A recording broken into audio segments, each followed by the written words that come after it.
retrouver encore, mesdames et messieurs. Bienvenue dans Totombo Lamboka. C'est votre première de suivre cette émission. La chaîne télévision selon le cœur de Dieu. Retenez bien, nous sommes ici chaque jour à partir de lundi et vendredi. Na 17h30 on est topé sarama kanisi na biso pour que mboka na biso ekende liboso tozaka na mboka oyo soki biso topé si makanisité et vous allez penda moi kokoso mo pasi soko zo la émission oyo bango que robima bréduité, c'est-à-dire que na mutu na yo retenir quelque chose robima tono vidité parce que banaliser ça les magawa ezalaka détail et puis topé sarabino d'information. Alors sans plus tarder, RDC au perdre à niveau de la communauté internationale, le secrétariat exécutif via SADC, de perdre devant Botswanais, déjà selon une certaine opinion, ils ont déjà prévisible, Pambaté, diplomatie au Botswana et Tchaki en place, ils ont plus efficace selon une certaine opinion qui est abysso. Et opinion Moussousoupé, et Monique, une autre opinion, voit que ils ont encore Makamundenge et Kendeli. En tout cas, c'est vraiment très inutile de politiser cette question, mais c'est qui est sur les résultats et l'activité que tu perds, tu évites de perdre partout, tu perds dans Gabon, tu perds dans Makamboutchouana, tu évites ce qui diplomatie, dengue, tu vas pouvoir baza koyembe la biso matin, midi, soir, que diplomatie, à Makonzamo, Reza Malamu.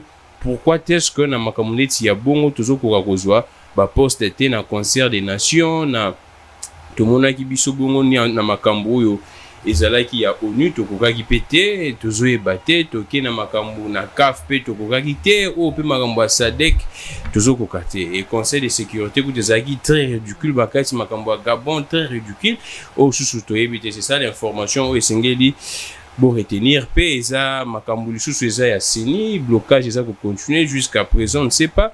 48 heures accordées aux confessions religieuses pour essayer de trouver un compromis, un consensus. 48 heures est expiré aujourd'hui. Mais division ezaka makasi, divergence ezaka makasi. Parti à basi confession religieuse où eza bongo na pasteur na biso dodo kamba na bande comme sous ba musulman ba kimbangi stepo na bango, c'est toujours kadima selon les informations. Et parti église catholique na SCC balengi kadimate et lobby SCC et cela qui dénonciation mo lobby qui est ba pression pesanteur politique et ça va continuer makasi risque ça makasi consensus compromis zomate parti à SCC bango ba réitérer sous appel la bango ba kutana mo konzamboka pour essayer un peu de voir certaines choses, mais jusqu'à présent peu mo konzamboka non a mis bango te lobby 6 autres confessions religieuses wana badodo kamba et c'est là qui convocation ya plénière selon bango balobi qui est article charte na bango et pesi ndingisa na président ya confession religieuse na vice-président va convoquer plénière, mais na cas absence ya bango majorité ya bato confession religieuse ba ko convoquer plénière et on ba ça qui plénière na bango sengeli za lelo to ebité sur église catholique ko zala ma paramé ko zala té parce que église catholique na SCC basignagité. Est-ce que tu ça la nini pour que makambo ait changé ba tempezo kende élection sengé délai de la respecter na 2023 population interne la communauté internationale les a tenir na délai wana mais toujours ko yebate la muka pe bi côté na bango etingami kaka loi wana sengeli ba dépolitisant toujours yebate toujours kende wa bido kende droit au mur et sengeli biso tout za la sérieux na question oyo etali makambo asini entre temps ba surgelé ba bisa biso ekitaki mais na marché za ko kitaka raté to ebité ba importateur baza ba tetu selon les derniers communiqués ya ministère ya économie ba bisa biso ke na bazu compromis consensus ba yoka na ba importateur. Mais jusqu'à présent au kitaka até to ebité ce qui c'est parce que produit au bazar oteka siko ba somba ki on a pris à likolo ba mo ba importateur moye ba kiti ces até ou bien étant ba somba ki on ba charge za ki non ba décharge ki ba ngote faut ba écouler non marchandise pas parce que ça la paie moi bon to éviter jusqu'à présent baza peut que se prononcer en tout cas c'est comme ça sauf du côté ya billet ya viande wana ndepende kiti mais ça peut na souci moko ba lobi ki bagage au biso tout ebeza ki ofele ba 30 kg boye ba opesa oso sombi billet mais apparemment ba longoli yango na kati za sous incorporé te na billet donc so sombi billet na prix assez mais faut foutre sous frais ya bagage na yo ezo sala moi koko so ba biso osali calcul tina ba 30 kg wana oleki kutu na prix ya billet d'avion ndezala ki mezo et ça la penda moi koko so makasi moi passe et puis di kambo eza toujours ça la Sony surtout na mandat mokonza mboka eza entre IGF na Tony Mwaba likambo bino tu boyebi ya paiement ya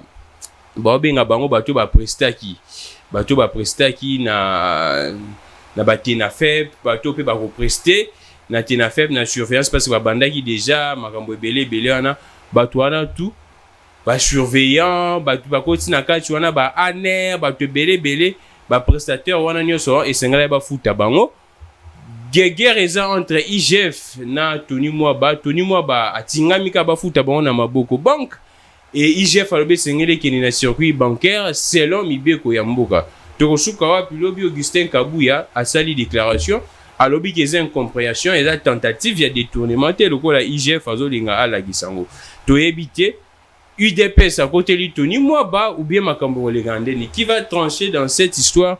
C'est tellement très compliqué. Dépassement budgétaire pe na présidence, c'est ça va continuer fin juillet tout le monde va rapport et bimi. Dépassement na présidence, dépassement na parlement, tout ça quoi battre entre temps ça malgré ndaza ko marteler toujours sur réduction et à train de vie, il y a gouvernement, il y a tingamika na gouvernement, mais nous voit qu'il n'est plus loin la institution nyonso banda na président de la République. Tinasé état de siège 6e prorogation et Salemaki député Moussous y a tout rebellé télémélango mais quand même et Salemaki commando p force spéciale américain baza awa to yebité ceux qui bango rosunga biso pour que to faire face na terrorisme au ADF bazo continuer koboma masolwane soto sola ngona invité na biso Thierry Chimanga oyo to yambaki déjà une fois awa mais besoin qui li bakwa Roland Bichote na Claire Boy na télévision na TNT et c'est là que moi passe mais bato balanda biso na libanda via YouTube batala ki ba sepela ine makasi on to ba to zongi ça aide pour que bino bato bolanda qui était bolanda ya bo sepelane makasi ya za mutu ya AVC ya Didier Bidimbu azo sala musala pe makasi il est très actif parmi ba ministre o bazo bouger. Dans le secteur, il y a hydrocarbures, en tout cas, tout le monde qui a bougé. Bien que jusqu'à présent, tu habites déjà des gazages, il y a lac Kivu. Et ça, là, bien, non, ça, là, mais il pendant que bouger, tout le monde est au four et au moulin. Tout le monde est pendant. Par contre, le ministre, il va vendre dans le bureau, il va les sous-souter. Et avant, Thierry Chimanga, il y a une information très capitale, dans Kassai, la rivière est polluée. Jusqu'à présent, tout le monde de réaction au gouvernement, ça lui appelle la communauté internationale, pour étudier. Mais depuis fin juillet, et tout le monde, gouvernement, avant de ça, il va mettre un peu de ça, la moi tax Fox mort pour la humanitaire, au pays, ça va donc pas battre. Selon les derniers rapports, plus beaucoup de personnes peuvent commis déjà na auto bengara diarrhée kuna dysenterie et ainsi de suite na niveau à Kassai ils ont ça la passe badozo betango kara na Kinshasa mais c'est très grave baza privé même na mai ya romela na niveau domestique moyeba pêcher na mbishi ça te parce que côté kuna baza proche ya rivière vivra mingi na pêche mais moyeba pêcher zate nyama bazo mela ba mai wana bazo kufa donc situation est catastrophique entre temps ministère oyaza na ba prérogative ya kotala pe makambo wana ministère sectoriel ou environnement baza ko wele la prérogative na conseiller moko bazo nommé na présidence apparemment za ko empiéter na ba prérogative na bango za ko yebati théâtre wana aussi longtemps batu baza ko kufa batu baza ko bela makambo za bien te na Kassai wana to senga na makonza mboka en tout cas tant tozoka na mboka o ba millions ezala détourner mais jusqu'à présent kuna mupanzi ya Kassai solution zo amate sengeli communauté internationale zo ça la passe mingi. Merci beaucoup na Veko. Merci beaucoup na famille Veko baza ami balé. Merci beaucoup pe na Henri.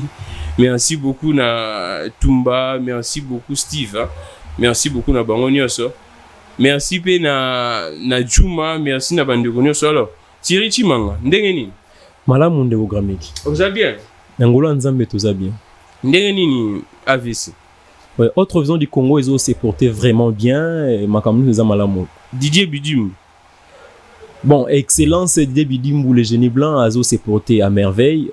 Azo Kamba ministère n'a bien, pas à bien, c'est-à-dire Azo vraiment dans terrain. Voilà pourquoi Azo moi on a mingi. Azo dans terrain, est-ce que va résulter ça peine efficace ou bien ils a ça nègre buzz hein? Bon. Ya zara muta ba bezite na yebiete na domaine ba beza za muto yo azara mingi na terrain pour na kosala musala o mukonza mboka a pese la qui est confiance. Tu vois qui dernièrement projet à dégazage ya la Kivu o eza déjà mis en place aussi un financement et gouvernement pour na ça la projet wana donc jusqu'à présent nous financer déjà proposition pesa mais déjà dans conseil des ministres pesa déjà une somme un montant il y a 5 millions de dollars sur une bourse sanité et c'est un cas ba décaisser montant wana pour na musala ne salama et kalaming TP auti kuna na weekend tous les cas auti pe ko fongola lisusu ko pesa moratoire pas bande ko na biso importateur il y a carburant en nzela ya lufu accordé mon sous 6 mois lisusu donc pour ba meke un peu ko tala nzela wana ndeni ba ki ko réglementer ma c'est-à-dire azo tambola pena bien alors ça la musala na ndenge sengeli. Ah, merci beaucoup excellence mais bi côté mususu nazo kana province mususu ba prix ba carburant eza ko mata na yebite information ya suka ezaka makambo ya moratoire na pesi ou bien information oui jusqu'à l'information sur que ezaka no makambo moratoire na ba prix comme mata en fait il y a carburant eza pele baza ko lelana ba kivu eza information eza makambo carburant eza eta la makai kota makambo belé kota makambo ministère ya transport pe na kati parce que ko déplacer matière ko longwa point haut na point où singa vraiment makambo belé donc mais je pense que bazo sala musala bazo tala sur dossier yango dans peu de temps nyon se koma kimia Thierry Chimanga lecture ni bino bozo sala na partie na bino na habité sur où s'est prononcé tant que mutu ya AVC bien tant qu'analyste politique intellectuel lecture ni bino bozo sala na partie na bino compte tenu à makambo ele kana na sini parce que tout le monde clairement il y a blocage toza ko ebate qu'est-ce qui va se passer parce que Seni et Sengeli loi le bien et Sengeli ba force nyonso baza na quatre majorité comme opposition mais opposition to moni bazate mingi kaka union sacrée mais union sacrée on peut ebele bazate ndambu bazate ensemble ezate UNC ezate donc yepé ça moi kokoso lecture ni bino bo sala blocage eza na deux niveaux vous pensez ba confession religieuse blocage pesa na parti au tozo qualifié bon opposition balingi ko yate il pense que Jéza déjà handicapé apparemment Seni wana eza taillé sur ezo lingeza taillé sur mesure il y a Félix Antoine Tshisekedi bino lecture ni bozo sala na niveau ya parti na bino ndéogrammique na rolinga mingi na lobela awa non étant que membre vraiment à parti parce que naza habilité té ya ko se prononcer au nom du parti na roloba loko l'analyste politique en fait kotanga ndé makambo ezo lekela na niveau ya makambo tali Seni ezo pesa pasi makasi non le bieza blocage des anga mumbali oui blocage des ali mais tomi tout la question est-ce que réellement to lingi élection salama tout lingi élection salamate mais bandi kona ba lingi élection salama ndenga malamu non mais ndenga malamu to kena na non mi ndenga malamu to kena nga batu ya confession religieuse ndeko gramique et ça la passe na motema boza 8 apamba mais pendant ko pona mutu moko zoke na ba deuxième troisième mois baza la incapable ya ko misa mutu moko. Donc, c'est-à-dire, élection à 8 personnes, pour ça, tout le monde a déjà un problème. Et bon, tant que comme on a 100 millions autour pour l'élection 2023, on est plus grave. Donc, des fois, nous avons il faut total en mis tout le bac non, la nègre ne bande le bac tout ça en Congo. Nous avons mort nous n'avons que ces pays. Babiso, on évite monsieur bazan des pères ou des mères bazan ba triple nationalité. Vraiment. Peut-être monsieur bazan ba mboka na monsieur. Biso ba tout ça en mboka au Congo. Et c'est comme si d'autant makamundi eto lingi eloko na contraire nango bande papa na biso ba confession religieuse vraiment et ça la passe mingi comment jusqu'à présent vous êtes incapable ya ko pona mutu moko balobi ke ba pression politique oui ndeko bato union sacrée vous a confession religieuse bozoti ka bomba sa mission na bango calme te vous a ko imposer bango bato na toyebi église ezeska ya vérité ba pression papa na biso bazo lobela eza bezo kutana ngambu nini nani azotsa bango pression c'est pas pression ezali mais pas se prononcer par exemple ndeko gramique muto azotanga pression na pona ndeko Thierry Chimanga konzambo ka biso déjà que ba conseiller ba sala la pression en justice donc on peut faire en tout cas un raccordement frauduleux pour dire que ça pourrait être également oui ndeko gramique soki ba conseiller am konzambo quand bazo sala pression mais ba père na biso ya ba église mais va se prononcer ba tanga que par exemple les ndécogrammiques nous pression comme ça opinion nationale ko ba que non ndécogrammique na ngambo président c'est que nous sa pression mais tant besoin que pression est-ce que point d'interrogation est-ce que le bien classe politique et quoi accepter au borolobate que non baza proche ya lamuka baza proche ya église eza pour mission koloba na batu vérité. Et ça, c'est la vérité. Donc, la vérité, mais non, ce qui est la pression, ce qui est la pression, on a reçu un papa na biso, chole, papa na biso à SCC, papa na biso ya église de, papa na biso ya homme sous bazana ngambo papa et Dodo Kamba, mais batanga ba pression sur la ngambo nini, nana zote ba pression, parce que tout ça qui makambo ya plan B, jusque là plan B et ban raté za plan nini. To comme les lo makambo ba pression, mais au juste tout ça na besoin ya nini. Nous avons l'élection, ça a un délai constitutionnel, mais à la loupe, les choses, mais toi, il y a un glissement.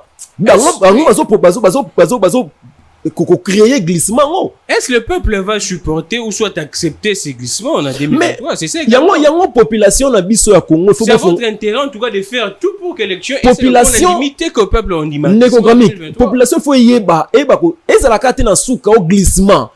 C'est déjà le moment. Banani bazana base, il y a blocage oyo. Mais ça normal, boza 8 vraiment, boza 8, boza na charte na bino. Boza na oezo régir bino, mais vous êtes incapable ya ko choisir mutu moko. Mais non. Mais non. Thierry Chimanga to kende na réflexion étant que ba scientifique parce que bicho o soki ba dokomi kolandango e belé chaque jour. Merci beaucoup vraiment nazo mona ba message ba bazo landanga ti na Facebook. Donc moi peut être numéro na ngeza on a ti mutu landanga ti na Facebook. Akomla to kende na réflexion mo reza froide. Balobara selon bakoko na biso ya masese so moni mwana soso azo vimba na nzungu seke mama na ya za na sima wana c'est-à-dire que bato bazo mona ndenge sorte ya moi tétutesse ya moi bras de fer comme entre les 6 confessions na les 2 confessions c'est-à-dire passer à Dodo Kamba na ba catholique ça ko la ki apparemment vraiment il y a des forces qui sont derrière ces 6 confessions. Comment expliquer que bango bazana la prérogative selon la charte bango bango na lettre na bango ba bengi si plénière lelo pour que ba travailler ba combien que et puis si ba prérogative charge na président na vice-président ba convoquer plénière bien que ainsi c'est ça que ceux qui bango baza empêché majorité à plénière et ko convoquer plénière majorité ba membre confession ko convoquer mais tout bien clairement baza empêché te ou tembi azaki na Kisangani.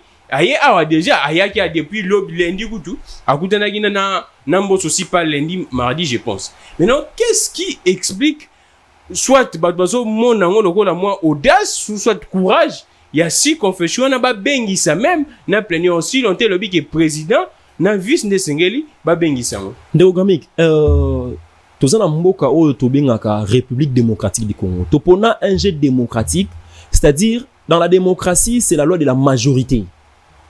Et ça, loi majorité, ça, c'est que non, on a plus fort. Non, pour la démocratie, pour la plus fort, il faut en abattre tout si, pour la majorité. Sur le 8, il y a 6 qui va se prononcer pour na choix na bango. Et il y a le 2 pour des raisons au bango ba yebi, ba boy choix ya 6 wana. Mais tant déjà majorité poni, pourquoi pas qu'on s'incline na jeu démocratique au tozanango? La contestation est bandit déjà na 8 personnes à Zongelango. Il bandit na 8 personnes. Et mon temps token en 2023. Et ça plus grave. Quand on va que 6 wana bazo s'entêter. Non. Moi je pense que na ndeng na landa ki bango bazo la naka ndenge charte na bango esengi. Au que le bas ceux qui président a empêché. Ba président Mboso a accordé bango 3 jours. 48 après et ça besoin 72 heures ou tembi azaki na Kisangani ta makomi. Mais est-ce que le pays doit s'arrêter, doit arrêter son fonctionnement pour le déplacement ya Monseigneur Utembi? Non, il y a de ces questions. Mais c'est lui le président, non? Oui, vous êtes le président, vous avez la prérogative, mais il y a de ces questions où elles sont vraiment très importantes pour le pays. Tout ça, nous avons besoin, parce que nous sommes bloqués dans le choix. Il a effectué un déplacement, accueilli. Mais comment on fait continuer à fonctionner? Ce qui les 6, c'est charte et PC pouvoir, il y a convoquer plénière. Mais, convoquer, ma bezawapi. Alors, qu'est-ce qui va se passer maintenant? On a ba question makambo to suka wapi na ebité siko pourquoi est-ce que mon konziambo ka pas zolinga koyamba bango te parce que les 2 confessions église catholique na SCC pour la bango batinga mika mo konziambo ka ouais bango ba me ko résoudre ndekogamique question concernant Denis ozo affirmer que mokonzi mboka zo ngako yamba bango te je ne pense non officiellement ba tiko senga je pense que Zaki c'était hier nde ba sengi audience pas mokonzi mboka officiellement non mokonzi mboka aki ko za saisi ka te na makele boy il faut lokwa bango ba sengi officiellement. Je pense que mokonzi mboka azana pona ko batu nyonso akoyamba bango akoyoka makanisi na bango mais ye pas zana ka te pona ko kota na ba domaine ya batu nyonso atiki apesi eza pozo mais c'est lui les oui yende arbitre makamu nyonso mais donc ba c'est la vérité que baza incapable ko pona mutu comme ça charge jouane zo en assemblée nationale. Les problèmes également qui persistent Thierry Chimangisa que selon SCC na église catholique ba monike Denis Kadima ba tche Mupanzi bango peut accepter que tu candidat na bango Cyril Ebote ko ba tche Mupanzi mais les 6 autres confessions ba lingi te ba tche Denis Kadima ndekogamique raison eza nini pona kotia ba candidat nso ba ilbanda raison eza nini ngai na nomi tuna question moko que non baza ba candidat problème non nga nomi tuna question moko ezotanga moi passe dans mutima peuple congolais photo la na makambo yo malamu tango ezaki na dépôt ya ba candidature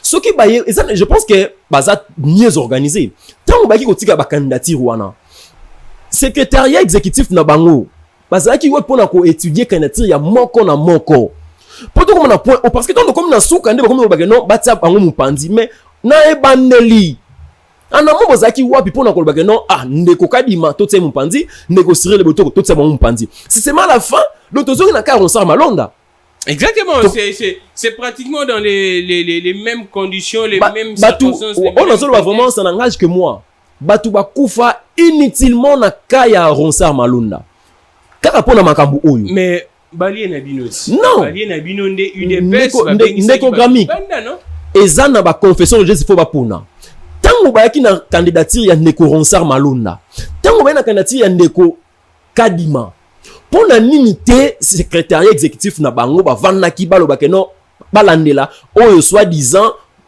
pour Azam Moulouba par exemple tout ça Mupanzi soi-disant parce qu'il y a ba acquaintance selon bango azana na chef de l'état tout Mupanzi c'est seulement à la fin non on appelle sous c'est un faux débat ça débat ya bato niveau c'est permettez-moi le terme mais c'est vraiment la comment expliquer que Muto Aza espace linguistique moi mon konzamboka azwa seni moi ba acquaintance et qui sami wapi ba acquaintance non ndeko na point non donc la minute c'est ce que non un Kassaïen compétent ne peut pas gérer à cause qu'on poste monter dans beaucoup parce qu'il est Kassaïen parce que le chef de l'État a Kassaïen non débat on a vraiment il y a tribalisme tout ça on Mupanzi église question il y a église il y a question il y a calling influence na kati non influence ya nini chef de l'État non gamique quand date ya lelo tout ça je pense les 19 août na bosanité quand date ya lelo élection salama en 2023 ce que salama en 2023 président Félix Tshisekedi a combattre ba challenger nyonso donc ezako mambasi bazo banga mambasi ni te ba banga déjà non mais total até jusque là on a minute ça j'ai to que ndenge te kena 2018 machine a voté to kena te il dépêche ba nini to kena avec machine te bo banda ki pepe bongo ke oui et banda oui mais ton il dépêche comprendre mais minute ba banda ba comprendre on tant comme on a 2023 et baroluga baya kota na élection et que ba premier belé. Thierry Chimanga, qu'est-ce qui va se passer? Ben non, parce que 48 heures de délai on les a expiré aujourd'hui. Et c'est déjà clair que Barroso na bango comprometté consensus té. Parce que dans lettre aussi confession ba bengi si plénière catholique na ICC ba kété. Donc ba kuta na bango kututé. Donc 48 heures apparemment et servir dans le côté. Qu'est-ce qui va se faire dans l'Assemblée nationale? Parce que c'est une émanation et l'Assemblée nationale. L'Assemblée nationale a décidé, ou bien qu'est-ce qui va se passer? Même si la loi est passée par l'Assemblée nationale, la progressivité a se décidé. Ngana rosenga vraiment ceux qui tilelo ba yokanité na rosenga na Assemblée nationale ba prendre ba responsabilité na bango. Mais la loi est passée bango. Non oui mais passé bango. Il y a quoi entériner et passé bango l'OPC bango charge ya ko pesa confession ba confession religieuse responsabilité ya ko pona mutu le quoi ba pesa ki et que ba to opesi musala ba kokite papa mboso ba to opesa ki musala ba koki na bango te malgré ndenge ba te ya bible baza makasi na bible makambu ya mboka ba koki na bango te bozwa charge na bino kosala ngo parce que tokene beti wapi maka ba conflit oyo na biso pe la msuti fin 2021. Exactement. En fait, moi je suis en train de réfléchir, je vois batbako koloba na bango bakoki koloba les six confessions na boyena boye, mais également moi j'ai fait une lecture que les six confessions na bazolinga babima na hégémonie ya église catholique na SCC si je pourrais même aller plus loin na domination na prédominance oyo église catholique na SCC bazan pamba te sengeto le bon clairement SCC na église catholique selon bango baza majoritaire populaire et c'est vrai également selon les statistiques en tout cas ngana na sali ba statistiques wana te mais selon les recherches bato ba statistiques na population mbo na biso les gens sont plus croyants catholiques na ngambuya ba protestants et bango ba mona lokola bango ne sengeli bazala au-dessus ya ba confession religieuse ana nyoso mais aussi longtemps selon la charte également confession religieuse mokote à leki moninga bango nyoso baza ndenge moko même la constitution le biango ba congolais nyoso baza ndenge moko devant la loi. Donc moi je vois également que balingi ba une sorte d'émancipation face à l'église catholique na SCCO depuis longtemps ba maintenant bango na système moko apparemment bango baza likolo. Tout à fait néogamique et lokolobi vraiment aux en a raison. Moko na biso nous sommes un pays laïque, tous un pays où t'es que catholique. Non, nous sommes un pays laïque. Na kosenga na pas na biso ya catholique na pas na biso ya SCC. Certes, bozala osala ebele bozo ko contribuer ka ebele pour na mboka na domaine éducatif, na domaine ebele pour contribuer ka. Mais boza tie moko eza na se ya ba joug na binoté. Bon dit mapé que ce qui ba choix ba ninga, ce n'est pas que parce que comme vous êtes entre guillemets des grandes églises, ne sengeli bo kamba mboka na ba intention na bino. Non. Ce qui ba ninga ba poni, parce que les choix eza contraire na wa bino, bo s'humilier. Exactement. Moi, je pense également que les Sénégalais à la Toboa Congo, on peut dire ballon, hein? Ballon. La balle. Les balles, Théo, il y a ba soirée banine. La balle, les Sénégalais à la jeter dans le camp, il y a ba scientifique, ba réfléchir, dans ba université, ba ta la commenter, c'est vrai qu'on trouve solution. Parce que, conflit, ceux qui te trouvé la solution, de manière scientifique, et perdurer. Pas maté. Pourquoi? Ba candidat o ba repostuler tant que ba présidentiable baza pe na bekolo na bango donc na kati na bango mo kongo kozala mo swahili kozala ata to lukito zwa candidat o aza espace linguistique monté na mokonza mboka e ko tomber ka candidat o bo tia o za espace linguistique moko na candidat moko a kozala pe mutu ya ouest aza espace linguistique moko na Martin Fayulu a kozala pe mutu ya est aza espace moko linguistique na Moïse Katumbi na ba Shadari ba Kabila ainsi de suite. Donc ça peut un problème au sérieux ceux qui te vendent que non Denis Kadi Mazan espace linguistique moko na mokonza mboka candidat te reçoit candidat présidentiable il y a 2023 bozalaka bakasaente il y aurait également batoba Congo il y a Congo central batoba Ndundu Kikwit ainsi de suite est Katanga et ceux qui sikoyo to tie président il y a Seniaza Katangé. Donc, tu exclure le candidat président d'Arabie au bazar ressortissant, il y a Katanga. Il y a au Katanga. En tout cas, c'est vraiment un débat très scientifique. Moi, je me à ce que tout le monde a émotion, ma sentiment. Tu as débat réfléchir sur un bah professeur na biso à l'université. Je pense que nous avons nos professeurs moro ya Sciences Po na promettre bino. Na promettre bino pe invité belé na aujourd'hui bino bango. Il faut nous avoir professeur moro ya Sciences Po, tous années déjà pour parler. Je pense semaine prochaine tu me un peu qu'on réfléchir comment est-ce que nous pourrions en tout cas trouver une solution. Mais Thierry Chimanga, tous un sujet mon sous parce que la télé c'est le temps. Likambouya Tony moi bana IGF. Makambo loba mitwana. Et na kati wana ba évoquer dossier Veridos. Dossier Veridos ane bandakala. Didier Bindi mupete azaki na ministère ya EPST. Dossier wana certainement ayebakiango. En tout cas, il y a beaucoup de choses qui se sont dites. Batwa Monique et ça li soni même dans Mokonza Mboka parce que bango tout basa va collaborer direct à Mokonza Mboka. La question est simple, n'est peut-être on a une autre lecture, il y a Makambouana bien que et Kabou ya lobby ezaka ka ben compréhension et ça tentative à détournement parce que IGF n'a rappelé bino bande bozolanda et c'est une bonne information. IGF alobaki te que ça tentative à détournement. Ba robot communicant ndenge ba dozo benga ba mikolo on a fait simbo te ba Patrick Local et ça ba service à communication baza tout autour ya IGF bato baza osala ba relais à communication ba onde ba benga ki on tentative à détournement. Mais IGF yemo on a communiqué naé a utilisé terme que ça tentative à détournement. On a des informations. Bon on a une mission parce qu'on appelle ça une précision. So botangi lettre à IGF nulle part à l'objet que ça tentative à détournement.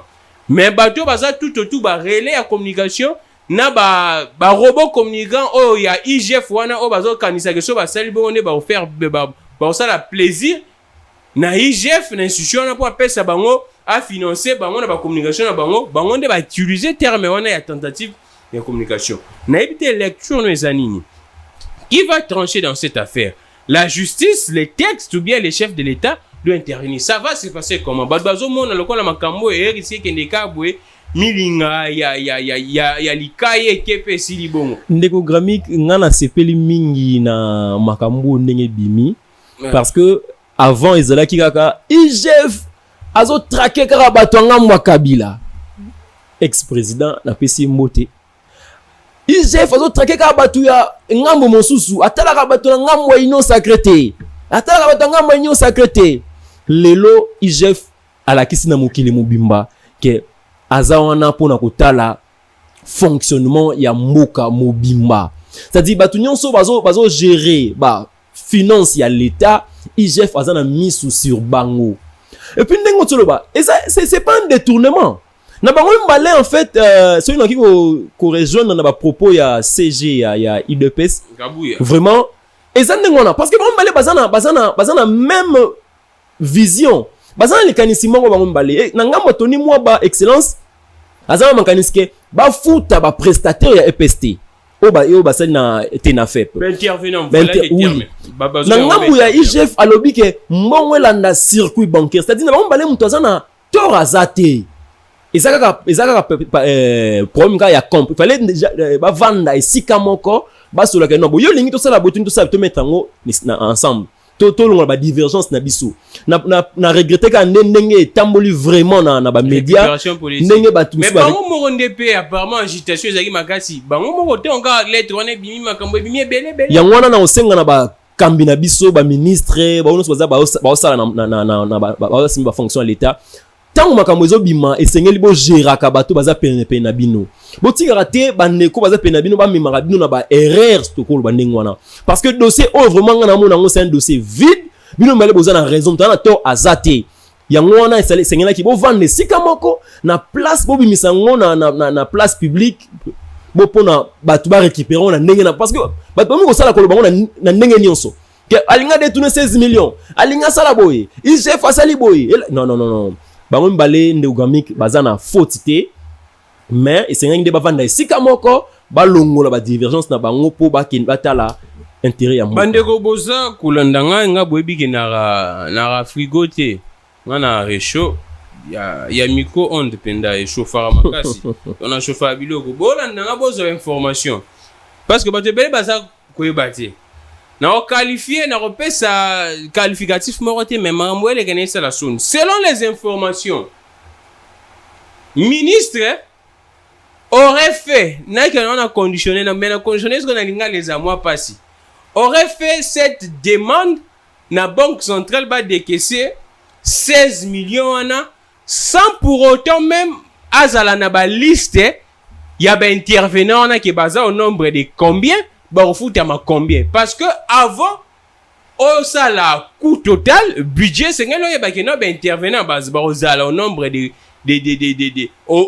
au nombre X et au beti au nombre au barofuta bango salaire au bord pesa bango motivation au bord pesa bango ainsi de suite mais les gens se posent maintenant la question sur base de quoi parce que IGF na ke noeza bando na biso ya vrai journal botanga pe site wana ezana mwa ba scoop belé ndeko Peter Tiani Eric Wemba na pesi bango tout bambote balobi nini les 16 millions disponibilisés par la BCC le 6 août 2021 c'est-à-dire que demande de Salamaki même avant n'avait pas de bénéficiaires après l'alerte de l'IGF l'EPST a demandé sous pression le 10 août 2021 à tous ses représentants à l'intérieur du pays d'élaborer les listes.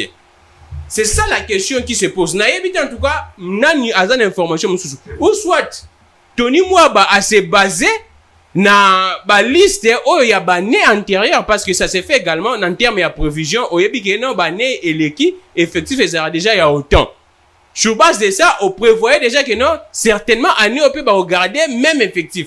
On ne sait pas, mais ce n'est pas la précision parce que c'est ngolo qui est un document où ils ont collecté que non, nombre baza X, tu refous ta bango tel monté sali tel, ils ont collecté. Mais selon ba passer les calculs, ata oche nombre ceux qui combien oche bango salaire au majoré parce que selon les informations, oh ya Tony Mwaba prime wana motivation ils ont nager entre 40 000 francs et 70 000 francs. Bah beaucoup d'attendre qu'il y a 100 000 francs, mais ceux qui bêtis ils ont commencé à 10 millions t. Pourquoi est-ce que 16 millions de encore là gonflé? Mais également, selon d'autres informations, il faut inclure comment ça peut être ça, tout passé. Mais selon les textes, c'est un texte de lobby qui et c'est un makambu et foutama sous na maboko banque te et foutama na circuit où il y a banque. Mais Tony Mwaba a qu'une réalité à terrain.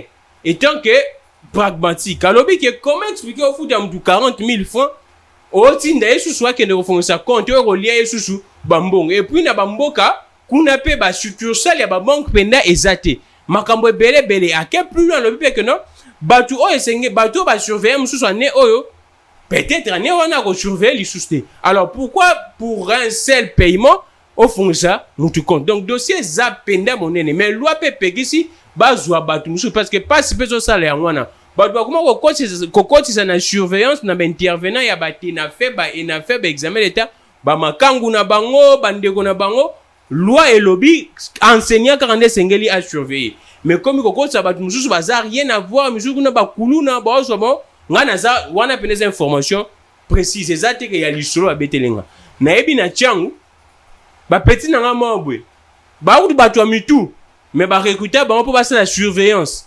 En année passée, il y a examen d'État. Surveillance examen d'État. Mon konzamboka, ministre ya PST Singeli, obeta c'était dans l'Ikambona. N'habite ça yo étant qu'enseignant peu. Ndegogamique, information tout temps oyo na remettre en cause moi mukie. T'es na binga tes informations. Oui, information. Oui, yana bi na remettre en cause moi mukie.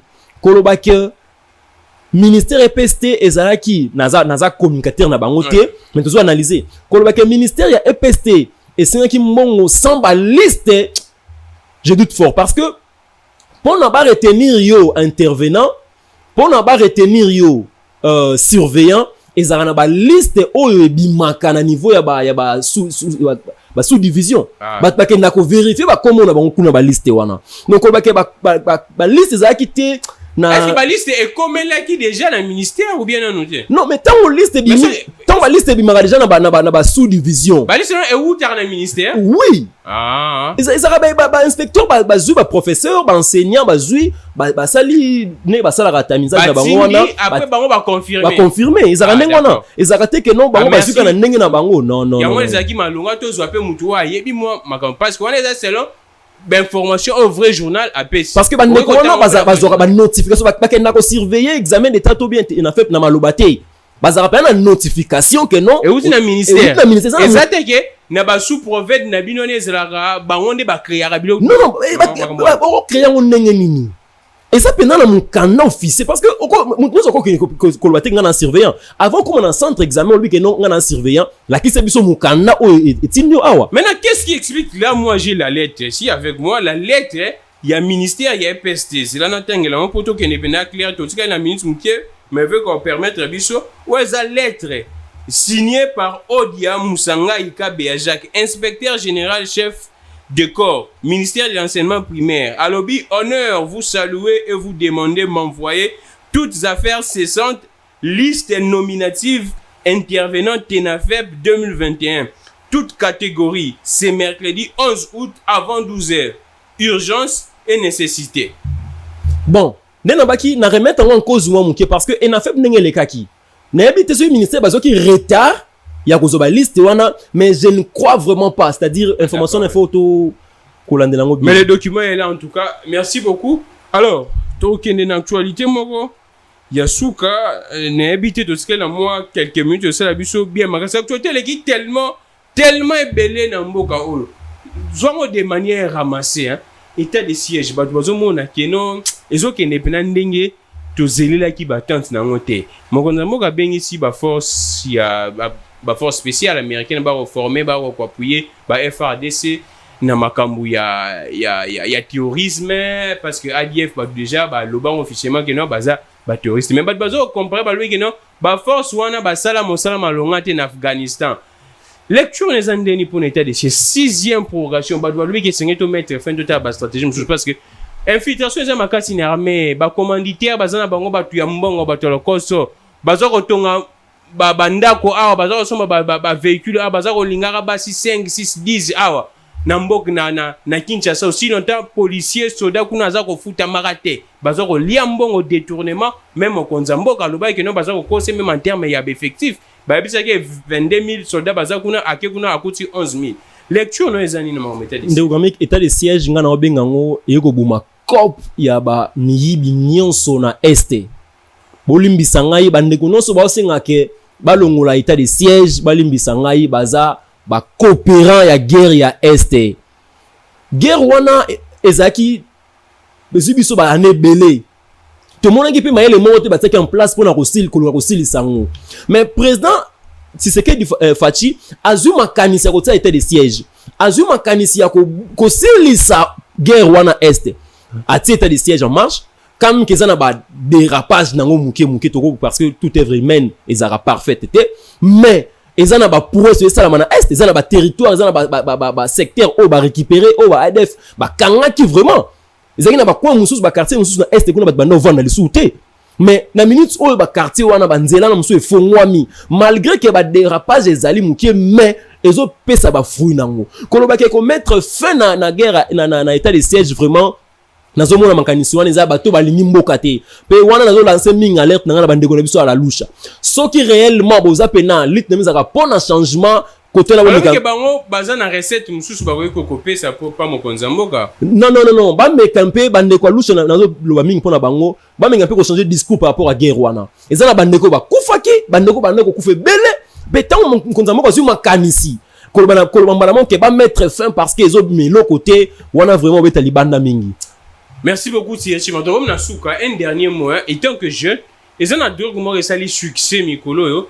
Bah, tu bel bakondi, bah, tel million de moni, ministre de la jeunesse, Kendagi, Koukutana, ministre de la santé, pour que, le Kouana, Penda, et ça permis, et ça autorisé, t'es n'ambo, n'abiso. Bah, le bazo, salango, n'a pas résidu, et bimana, nature d'échappement, oh, bah, ben, à Bombay. Et ça, la sonne, les jeune, au mona, à Tambo, la mazolala.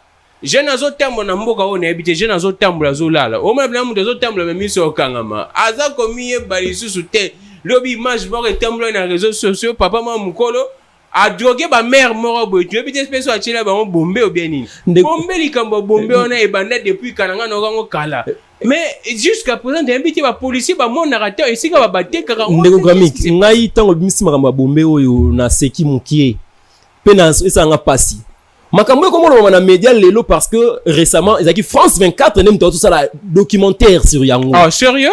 Ne demoni ke ba ministre balamuki mais ce phénomène banda kala. Depuis kala est-ce que bozala ki wapi ba cher ministre bozala wapi? Hein? Vraiment bozala kati na sima ba ndele ba sali boye ba lui makambo sur biso ne bo bandi bolamuki yango.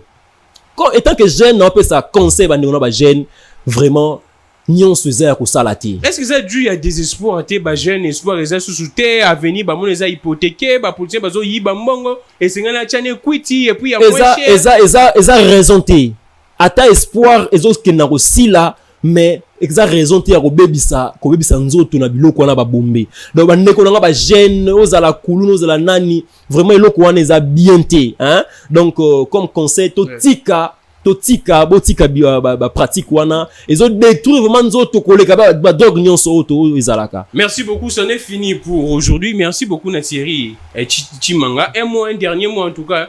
Il y a parti au petit siège ainsi sous une minute kaka. Na sepeli mingi merci ndeko gramik bandeko no so avesi na pesi mbote na pesi président nga relais ndimba yamba na pesi mbote président Ligue des jeunes il y a AVC tozali na croisement triomphal à Sosa tozawana siège na biso AVC za na bandeko so ba link osangana biso to mona Congo autrement to travailler pour un Congo nouveau, un Congo meilleur boya ko se région na biso tozali tozo travailler na Ligue des jeunes AVC vraiment tozo travailler pour que lobby na biso ait changé. Merci beaucoup Thierry Chimanga. Alors excellence Didier Boudimbu Thierry Chimanga yo bocha eka ko sala bien makasi ba Cédric Mundian tout bazana bocha bango no soka pour que parti et que ne besoin le bango toujours biso to ba partenaire numéro 1 il y a ba parti politique parce que sans bango biso pe mission ezalate na yaga apo na yebi ke non yamba Thierry Chimanga donc bocha penda misu makasi et ko sala bien makasi pour na lokumu il y a parti AVC donc comme na souka merci beaucoup le penda qui famille veut connaît penda et kambaki biso junior Joël plutôt, Joël Veko, non merveille Veko, nakariba kombo. Merci beaucoup en tout cas, Henri Steve, merci beaucoup na Juma, merci beaucoup pe na coordonnateur na biso, Faustin Kabamba, merci beaucoup na binoso. Likambo bombene dans souki sanango, ba jeune, oui, na yebi pas surtout boza romona. Misale zate otangi, ya msupo otangi te parce que za volonté na te mais par ba parents ba kokai kotangi sote msusu otangi mimbongo otangi mais chômage eza makasi misale eza te ba parents na ndako baza koloba makambo kili passe eza na mboka au moins ndenge ba parents no bazo nyoka makambo eza penda ebele oza na ba raison na ezo tinda o mela bombe menga na oyebisa yo à part ba raison oza nango raison mususu ezali oyo ekoki kopekisa yo o mela bombe ezake lamuka kende koluka na ndenge nyonso sumilie longola orgeke nga na kino na kosala musala oyo te kende na shaba chantier ebele na mboka oyo bapoliticien oyo baza koyiba baza kotunga ebele na mboka oyo toza kondamne muyibi IGF kanga bango oyo kosala bien makasi bachantier ebele kende te na chantier buka mapeka noko buka mapeka chali kama basheri wana relega on a dernier plan pozo otala petite momi wana tozara na ye soka moni nga sala ta cirage